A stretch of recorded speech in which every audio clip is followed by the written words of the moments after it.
How's it going, y'all? Back in a new damn video. Let's just get right down to it.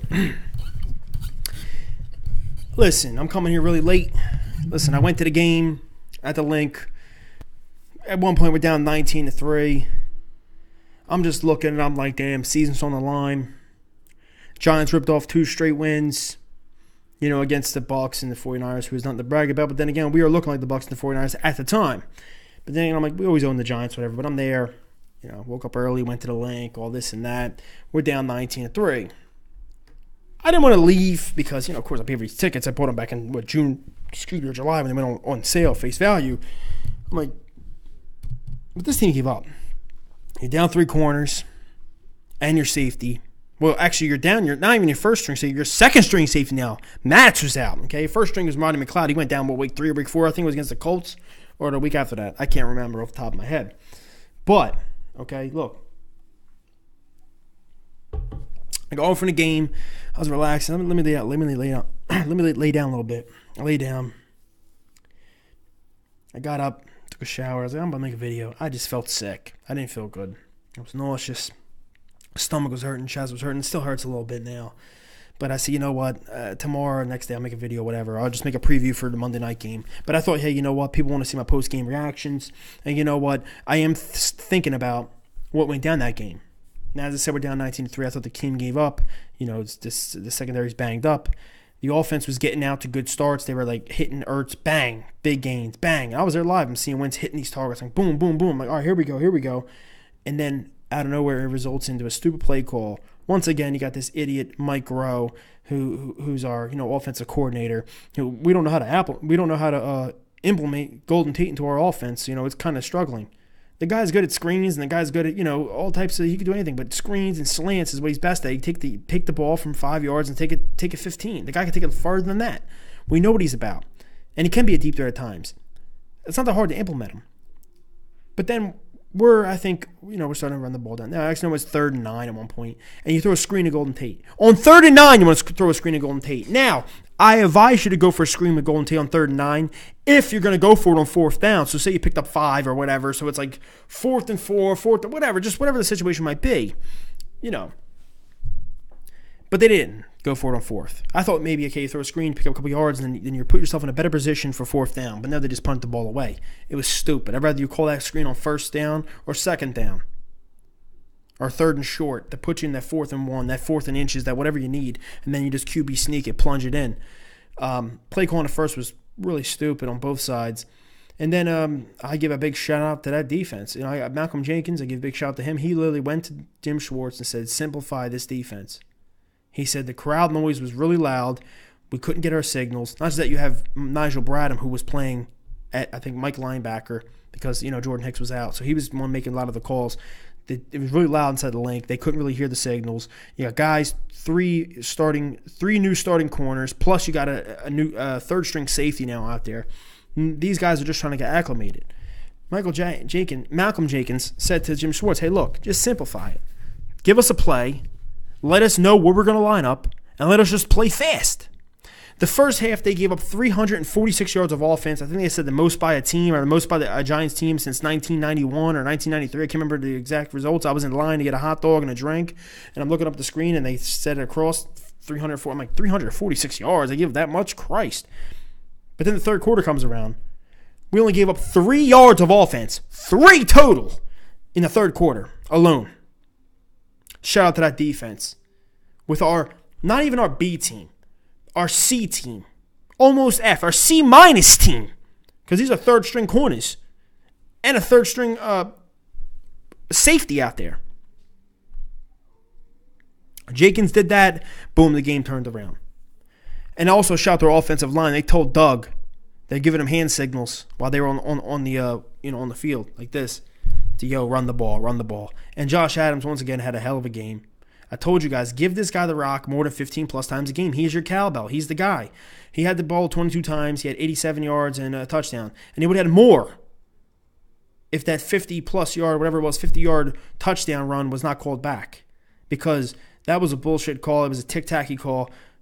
Jason Kelce was kind of holding, but not really. They called it back. Okay, fine, we'll take it. Whatever. It's a call back. But if you add it all up, it would have been 136 yards, tied for the most since the Chip Kelly era by LeGarrette Blount, who was in this era. But still, Josh Adams is something special, and I've been saying that for a couple weeks now. I'm not saying something special like always the next Adrian Peterson, the next Saquon Barkley, which I will get to. Saquon Barkley, after watching him live on Sunday, this guy's a hell of a talent. He is so fast compared to what you see on TV. You see him in person, you're like, holy shit, he is just fast, this guy. I've seen him first time. I've seen Odell 2 times. I'm more impressed with him than I am Odell in person, in regular, whatever, but in person. I always thought Barkley was going to be phenomenal. I always watched him at Penn State. And my friend who's a Giants fan texted me. He goes, do you still think I'm crazy that I suggested that the Giants should have took Barkley over any quarterback? I said, only if Baker was still on the board at 2. If Baker was still on the board at 2, I'd take Baker Mayfield over Barkley. That's just my opinion. But he's a hell of a back. And they went away from him, which was smart. Good for us, but stupid on Pat Shurmur's part. He goofed. Like Andy Reid would say, he goofed. Gave him the ball 4 times, I think, total in that third or fourth quarter. But so we give up 346 in the first half. Second half, we give up 56 total yards. That's it. It was a defensive performance. I give the ball to defense, honestly, because they played terrible in the first half. They're down to our third-string corners and a third-string safety, and you only get 56 in the second half. It's like you turned it around and said, hey, you know what? Boom, boom. Ertz balled out once again. Best tight end in the NFL right now. Don't even argue with me. Gronk, when healthy, is, but he's been healthy this year and has not been healthy. He's been okay.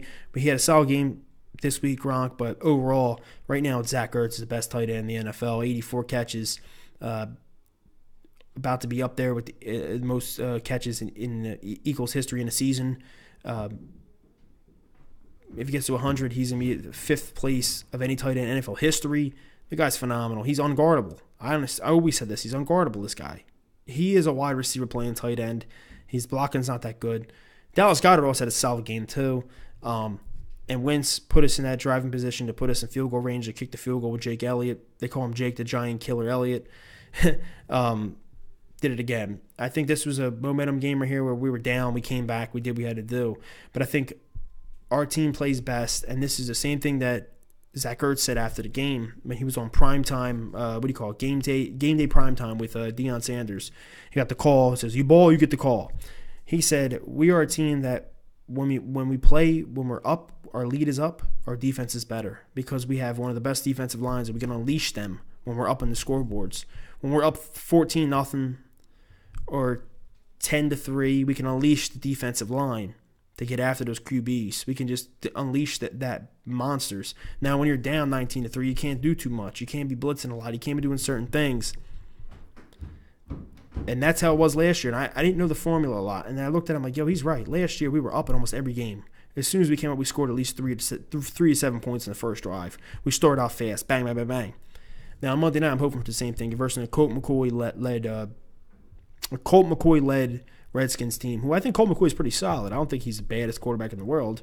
He's definitely not as good as Alex Smith. I think he can win you games. I've seen him done it before. But I think if this defense is that good at home, they should be able to get after him. They should be able to do certain things, get him, on the ground. And our offense should be able to do what they can against that defense because that defense is really good. Don't get me wrong, DJ Swearinger, Clinton Dix, Jonathan Allen, who, man, coming out of, this guy's a stud. I like him a lot. Ryan Kerrigan, who's always given us a threat. He's always been trouble to us, no matter who the QB is. Dating back to whatever, like Nick Foles, Sam Bradford, whoever. He's been there, man, just tearing us up. And him and Lane Johnson have had their years of battle so far. But he's been there, Ryan Kerrigan. He's a bad son of a bitch playing us. So we'll see how it goes, but that's on Monday night. All I got to say is it was a good game, good win, good experience being there live, and that's it. I mean, I'm coming here really late with the video, so everyone probably doesn't even care about that game anymore, but they probably know my opinion on what I think. And I think it's pretty, that's the thing that worries me, is that it was like the players were the better coaches that day. The players told the coaches what to do. But if that's what we need to do going forward, Doug is a player's coach. If you remember in the Super Bowl, Nick Foles goes, want to do Philly? He goes, let's do it. And they call Philly special. Biggest play of the game. So that's just my opinion. Let's go Birds. On to the Redskins, and I will make a video later this week against our Monday night matchup against the Redskins. Let's see what the hell happens. Go Birds.